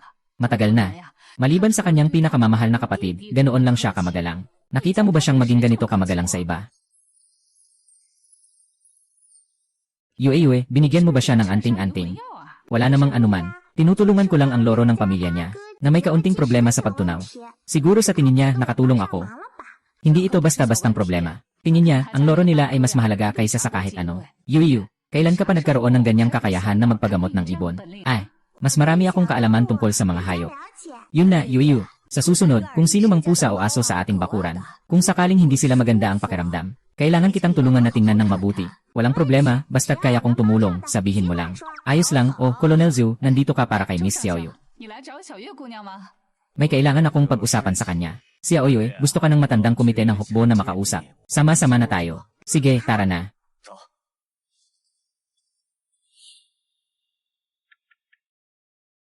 Bata, lumapit ka dito. Tika, bata, umupo ka. Magandang araw, Lolo. Ay, mabuti, mabuti. Noong sinabi sa akin ni Xiaozhu na may batang makakapagsalita sa mga hayop at halaman, akala ko lasing siya. Hindi ko akalain na talagang nadala niya ako ng tao. At napaka-cute pa ng batang ito. Hahaha, ang batang ito ay talagang kahanga-hanga. Naging kaibigan pa ng tigre at pinadalhan ng regalo ng python. Haha, talaga bang ganon? Talagang nakakatuwa, haha. Ay naku, matandang leader. Kakalma lang ng sakit sa baga, bakit naman muling sumiklab? Hindi mo ba sinunod ang gamot ni Dr. Zhang? Kainin mo nga, paano ka pa magtatangka na itigil? Kasi matanda na talaga. Bubulok na ang mga piyesa ng makina. Araw-araw na lang ang pagtitiis. Noong nakaraang taon, kaya pang ang magbisikleta ng kalahating oras. Kahit na ilang hakbang lang ang lakad, humihinal na parang belos. Yung matandang ito, hindi maganda ang baga pero lagi pa rin nanghihipo ng lason. Huwag niyo akong sisihin kapag namatay siya. Hindi niyo ba alam na sa mga bulong ng dahon ko, nakatago ang lason? Lolong, gaano nakatagal mong inaalagaan ang halamang ito? Ah, ito ay tinatawag na purple velvet vine. Dala ko ito noong nakaraang taon mula sa pag-imbestiga sa timog. Yung dahon ay parang velvet kapag hinahawakan. Ang bulaklak ay malalim na purple, maganda ba? Maganda nga, maganda. Pero paano ka makakapag-alaga nito kung may sakit ka sa baga? May problema ang halamang ito. Mukhang normal naman siya sa akin. Bumibisita ang gwardiya araw-araw para diligan ito. Purple velvet vine ay naglalabas ng toxin. Nakatago ito sa mga balahibo ng dahon. Ang mga normal na tao ay kadalasang nakakaramdam lang ng pangangati sa lalamunan. O, kung mahina ang iyong baga, mas lalala ang ubo at pag-ubo. Katatapos mo lang umubo kanina. Nakatayo ka ba dito sa tabi? Tama nga. Kanina pa akong gustong haplosin ang dahon para alisin ang alikabok. Paglapit ko, hindi na ako makapaghinga sa pag-ubo. Bakit pa nandito ang sirang bagay na to? Itapon mo na yan ngayon. Huwag kang magmadali, paano mo malalaman na mapanganib ang halamang ito? Alam mo pa na makakasama ito sa baga. Sabi niya mismo. Kanina narinig ko siyang nagrereklamo na hindi maganda ang baga ng taong ito. Bumalik ka na naman para maglaro. Kapag nahuli ka, huwag mo akong sisihin. Sobrang matapang ng batang ito sa pagsasalita. Talagang may pambihirang kakayahan ang magandang batang ito. Hindi ako niloko ni Xiaozhu. Saan ba dito ang makipag-usap sa mga halaman at hayop? Sadyang may kaalaman lang siya. Tulad ng Benkaugang mo. Wala namang masama dito. Sinasabi ko lang ang sinabi ng mga halaman. Na, maliit na buwan, pwede mo bang itanong sa kanya? Kung meron bang halamang pwedeng mag-neutralize ng kanyang lason? O kaya naman, may mga halamang gamot bang pwedeng direktang magpagaling sa sakit ng matandang opisyal? Lanan. Hindi mahirap aalis ang aking lason. Hanapin mo lang ang kingping grass mula sa timog. Ang katas nito ay makakatulong mag-neutralize ng aking lason. Tungkol naman sa pagpapagaling sa sakit ng matandang ito, ang asin ang pinaka-epektibo. Ang pagkatuyo at pag-inom nito ay makakatulong sa paghina. Kailangan lang mag-ingat sa pag-aani, dahil madalas itong tumutubo sa mga siwang ng bato. Sabi ni Lolo, ang purple vine ay makakapagpagaling ng kanyang lason. At ang rock cypress ay makakatulong sa iyong sakit sa baga. Ngunit ang rock cypress ay tumutubo sa mga siwang ng bato sa kanlurang bangin. Mahirap itong anihin. Isusulat ko ito, Xiaozhu. Dragonfly grass, rock cypress. Agad na magpadala ng tao upang hanapin ito. Kahit magkano pa ang gastos, kailangan nating hanapin ang damo ng damo at ang rock pine. Sige, pupunta na ako para kunin ito. Engan. Nak, ang galing mo talaga. Sobrang husay ng kakayahan mo. Ipinaubaya na sayo. Sige, ngayon sana ay dadalhin ka namin para makipagkita sa matandang pinuno. Pero ang nangyari, hindi lang niya nagamot ang sakit. Nakatulong ka pa ng malaki. Talagang ang galing ng kakayahan mo. Hindi lang siya makakahuli ng sutla, kundi makakapagpagaling din. Mabuti na lang at nakatulong. Dapat talaga akong gumawa nito. Ang mga mabubuting babae ay hindi nagmamayabang. Kung sana ako noong bata pa ay may ganitong kakayahan. Siguradong sa susunod na araw, alam na ng buong lungsod. Sobra naman ang papuri, Lolo. Mag-ingat ka sa daan. Madalas kang bumisita dito, Xiaoyu. Samahan mo akong makipag-usap. Yelan, paalam, Lolo. Paalam. Ang galing mo. Makakatulong ka sa bansa sa hinaharap. Kung may kailangan ka, sabihin mo lang. Salamat, Colonel Zhou. Kung may maitutulong si Yue, sabihin mo lang. EJ. Narito na. Aba, Comrade Wang Jia, nandyan ba si Xiaoyu? May emergency na kailangan niya ng tulong. Nandito siya, maghintay ka lang, Yue, mabilis. Yelan, darating na. Ay naku, may nangyaring masama sa batang babae. Sasama na ako sa'yo ngayon. Sige, sasama na ako sa'yo. Ay. Little Yu, nandito ka na. Urgent ang sitwasyon. May nangyaring problema sa kwarto ng matandang leader. Kanina umaga pagdating ko sa opisina, ay nakita kong nakahiga ang batang ito dito. Siya ay isang maliit na mediko mula sa militar. Kahapon ay nakangiti pa siyang nagbigay ng gamot, ngayon ay Sir, anong nangyari dito? Ang maliit na mediko ay tinaga sa puso sa harap ng lahat, at namatay agad. Ang mas masama pa, ay nawala ang mga dokumento sa drawer ng matandang sir. Sinuri na namin ang lugar, walang bakas ng pagnanakaw sa mga bintana at pinto. Maaaring may kinalaman ang isang kakilala. Lanan. Ito ay bagong palitan ng photos mula sa Purple Dragon Vine. Ngayon, ito lamang ang halaman sa loob ng bahay. Maaaring may nakita ito. Ikaw na lang ang maaasahan sa merienda. Nandito ka ba palagi, Potos? Mula kagabi hanggang umaga ngayon. May nakita ka bang dumaan sa opisina? May nakita ka bang nangyari? Kanina umaga, may isang lalaking nakasuot ng Zongshan suit na pumasok. Pagpasok niya, naghanap siya sa mesa ng matagal. Sa huli, kumuha siya ng isang bunto ng papel. Nang nasa pintuan na siya, nakasalubong niya ang manggagawa sa kalinisan. Pagkatapos, nakita kong inilabas ng lalaki mula sa likod ang isang kumikislap na bagay. Diretso niya itong itinaga sa manggagawa sa kalinisan. Nang bumagsak ang manggagawa, umalis na siya. Sinabi niya na may isang lalaking nakasuot ng Zongshan suit na nahuli ng tagapag-alaga habang may dalang lihim at sinaksak siya hanggang mamatay. Maraming tao ang nakasuot ng Zongshan suit. Mayroon bang iba pang katangian? Yung tao sa kanyang dibdib ay may suot na gintong panulat. Sinabi ni Greenlaw na yung tao ay may gintong panulat sa kanyang dibdib. Ano? Baka si Sekretaryo Leon? Matagal na kaming magkakilala niyan, halos 10 taon na. Paano naman agad-agad niyang mapapatawag si Sekretaryo Lee? Sabi ng boss, may nangyari sa Silid Aklatan. Anong nangyari? Lee, nakapunta ka ba sa Silid Aklatan kaninang umaga? Hindi po, boss. Nasa kantina ako kaninang umaga. Sekretaryo Lee, kaninang umaga. May nakakita na may nakipagtalo sa janitor. Sino siya? May dalang gintong panulat. Nasuot ng Zongshan suit. Tugma na tugma sa iyo ang mga ito. Tugma na tugma sa iyo ang mga ito. Coronel, ito ay paninira. Ano kung magagawa ang ganitong bagay? Tapat na tapat ako sa palad ko. Sabi ni Lulu, nakuha mo pa ang mga lihim na dokumento sa loob ng mesa. Anak, ano bang alam mo? Huwag kang maggula dito. Ginoo, 10 taon na akong sumusunod sa inyo. Hindi nyo ba alam kung anong klaseng tao ako? Talagang hindi ako yon. Kung talagang hindi ikaw. Ako ang unang magsusorry sa'yo. Paano ang tungkol sa oras ng pagkamatay? Nangyari ito sa pagitan ng 5:00 at 5:30. Natagpuan ng matandang Ginoo ang lugar na ito at isinara ito ng 6:00. Ganito kababang oras lang. Siguradong hindi pa na ipapasa ang mga lihim na dokumento. Si Major Zhang at ang mga tao niya ay nagsiyasat sa kwarto ni Sekretaryo Lee. Report, Major. Wala silang nahanap. Sabi ko na, hindi ako ang may kasalanan. Ngayon, mapapatunayan na yan, di ba? Hindi posibleng nandito pa rin siya. Dapat hindi pa naililipat. Birdie, nandito ka lang ba palagi sa paligid? Nakita mo ba yung taong ito? Nagtatago siya ng isang bagay. Nakita ko na. Pagkatapos niyang bumalik kanina umaga, pumunta siya sa maliit na kabinet sa tabi ng kama gamit ang kutsilyo. Binuksan niya ang maliit na puwang at ipinasok ang isang piraso ng papel. Sa pagitan ng maliit na puwang sa tabi ng kabinet sa kama, naiintindihan ko na. Corporal Zhou, sa sulok ng kabinet sa tabi ng kama, sa maliit na puwang.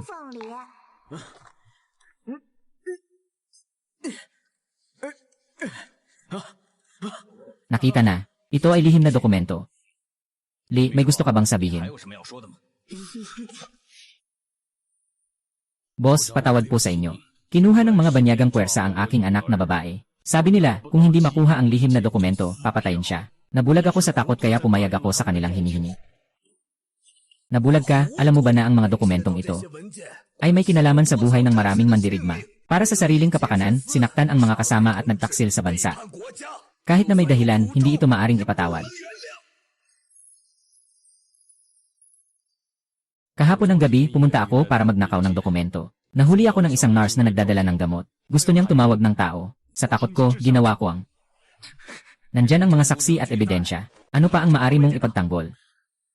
Wala na, ako'y umamin. Hayaan mo na ang hukuman ang humatol. Ngunit maaari mo bang iligtas ang aking anak na babae? 9 na taong gulang lang siya. Ninakaw siya habang bumibili ng candy sa kooperatiba. Nasuot niya noon ang pulang damit. Ginoo, pakiusap, tulungan niyo siya. Tulungan niyo siya. Ay, Xiaoli. Anong kalokohan mo? Ako ang magliligtas sa anak mong babae. Sasabihin ko, gagawin ko. Pero kailangan mong ipatupad ang parusang militar. Mag-isip kang mabuti. Sa tulong mo ngayong si Xiaoyu, hindi lang naisalba ang lihim na dokumento. Nahanap pa ang inside man. Napanatili ang seguridad ng military district. Pwede mo ba ulit akong tulungan sa isang bagay? Ililigtas mo ang batang babae, di ba? CJ, Ang galing mong bata. Tungkol dito sa bagay na ito, ipinagkatiwala ko na sa'yo.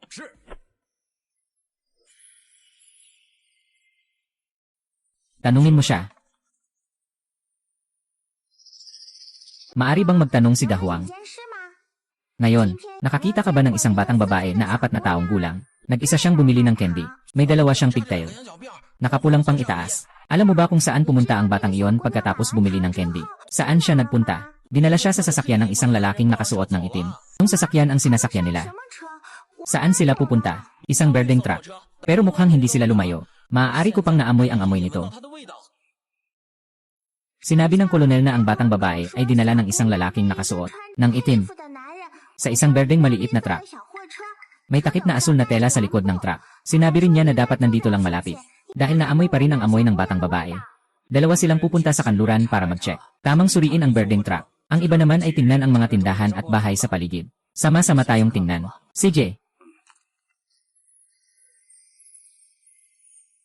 Kahapon ng hapon, may isang berdeng truck na nakaparada. Pero hindi ko napansin kung may kasama bang bata. Maraming berdeng truck na dumaan.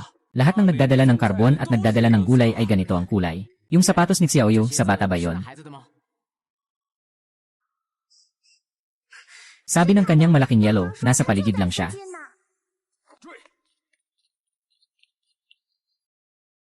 Lumabas na ang snipers, lumabas na. Tuhod ka.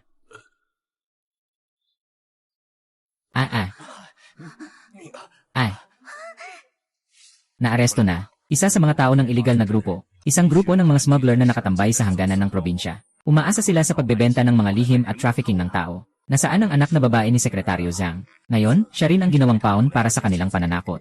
Paano namatay ang batang iyon?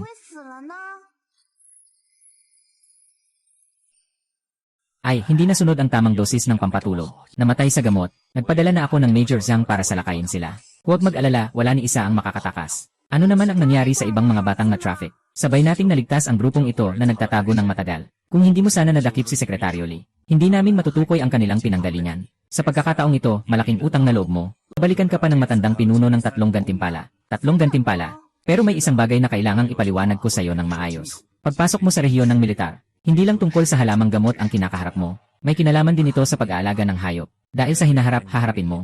Ang mas matapang, mas masahol, at mas mapanganib na mga kriminal, natatakot ka ba? Hindi ako natatakot. Lanan.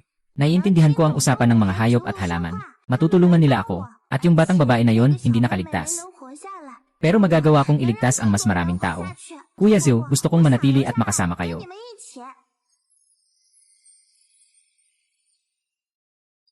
Maligayang pagdating kasamang Xiaoyu. Umalis ka na muna at magpahinga. Hihintayin ko ang balita. Agad kong tatawagan si Colonel Zhang para ipaalam sa'yo, okay? CJ. Kung Xiaoyu ay pinayagan ng Military Commission na bigyan ka ng isang gantimpala sa 3 klase. Ang medal na ito ay parangal sa'yo sa pagtuklas ng Inside Man, sa pagsira sa pugad ng mga kriminal. Alam ko na hindi ordinaryo ang batang ito. Pati ang matandang leader ay pinuri siya na may kakayahan. Magsuot ka na, ipakita mo sa lahat. May isang maliit na bayani din tayo sa ating institusyon. Ay naku, hahaha. Ayos. Ito ang premyo, 1,200 piso. Ang dami naman. 500 piso ay galing sa parangal ng militar. Ang natitirang 700 ay mula sa mga magulang ng mga biktimang bata. Sabi nila, ikaw ang nagbalik sa kanilang mga anak.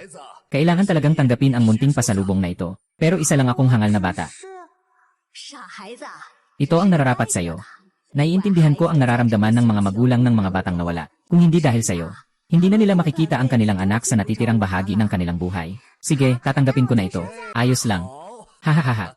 Itong leader ng militar, naglaan pa ako ng 2 araw na bakasyon para sa'yo. Sabi nila, nagkaroon ka ng malaking takot para iligtas ang anak ni Sekretaryo Lee. Maaari kang bumalik sa nayon ng Xiao para tingnan. Mamayang hapon, may sasakyan mula sa militar papuntang bayan. Kung gusto mong magdala ng ilang bagay para sa mga kaibigan mo sa bundok, ipapahanda ko ito sa gwardiya. Totoo ba? Ang galing.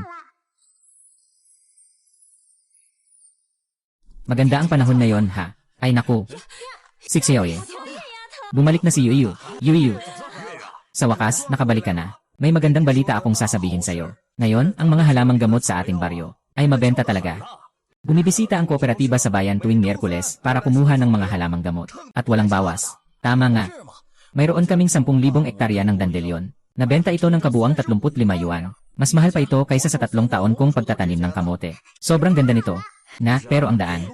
Sobrang pangit. Ang truck ng kooperatiba ay umabot na sa paanan ng burol pero hindi na makagalaw. Natatakot silang maipit sa putik. Kung sana ay maayos ang daan. Sa tingin ko, maaaring direktang dumating sa pintuan ng bawat isa sa atin. Ito ang hindi maganda. Ito nga ang hindi maganda. Yung mint na itinanim sa bahay namin. May order din sa bayan. Sabi nila, gagawin itong cooling oil. Yung lemongrass na itinanim natin. Sabi ng supply cooperative sa bayan, gagawin itong mga bag at ipapadala sa lungsod. Ihahatid. Salamat kay Yueyu sa mga halamang gamot na binigay niya. Kung hindi, paano tayo makakain ng puting harina sa bawat pagkain? Tama. Si Yueyu. Ayos na. Mahirap na nakabalik si Yueyu at ang kanyang ina. Hayaan siyang ilagay muna ang bagahe sa bahay. Ano man ang kailangan pag-usapan, gawin natin ito pagkatapos magpahinga. CJ. Tara na. Tara. Inay, gusto kong lumabas sandali. Ay. Kakabalik lang, tumatakbo na. Saan ka pupunta? Pupunta ako kay Xiaohu para maglaro. Nandyan lang siya sa dati niyang lugar, naghihintay sa akin. Inay, ikaw na ang bahala, sandali lang ako, babalik din agad. Ay, Yuyu.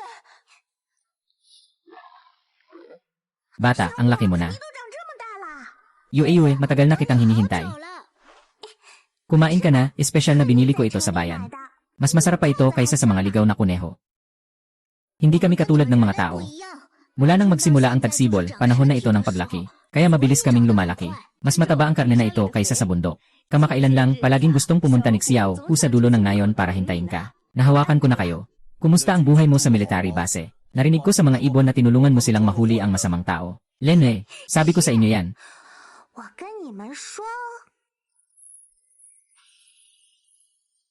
Kailangan na nating umuwi. Madilim na, mahirap maglakad sa bundok. Babalik ako sa inyo sa susunod na panahon. Magdadala ako ng mas maraming karne para sa inyo. Salamat, Xiao Yuyu.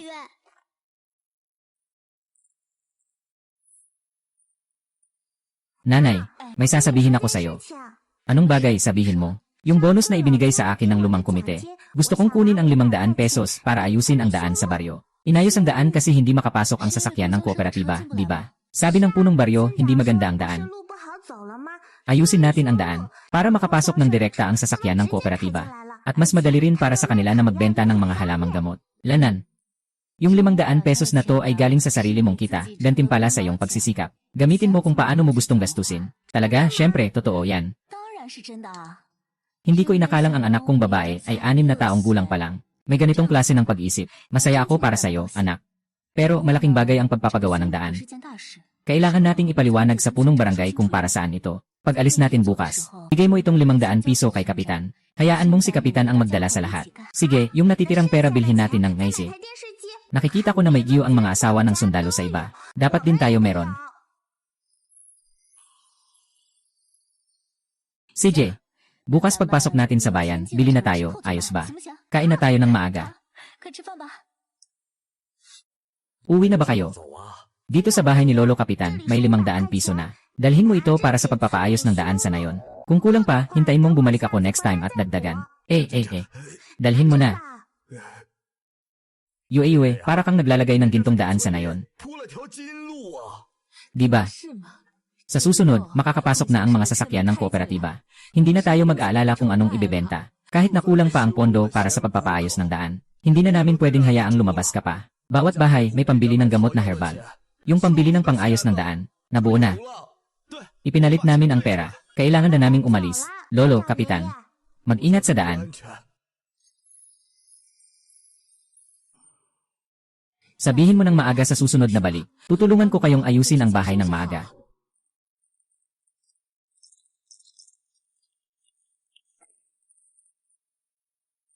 Sa susunod na balik sa kampo, ano kaya ang mga tao at mga pangyayari na makikita natin? Marahil ay mga halaman na may mga lihim. Marahil ay may mas komplikadong problema na naghihintay. Pero ano naman ang masama doon? Ang hawak ko ay tiyak na tiyak. Basta't nandyan pa ang kakayahan. Kahit na sa dekada 80 na kailangan pang magtipid sa pagkain at damit. Siyempre, si Xiao Yu ay tiyak na magkakaroon ng mas magandang buhay kasama si nanay. Paalam.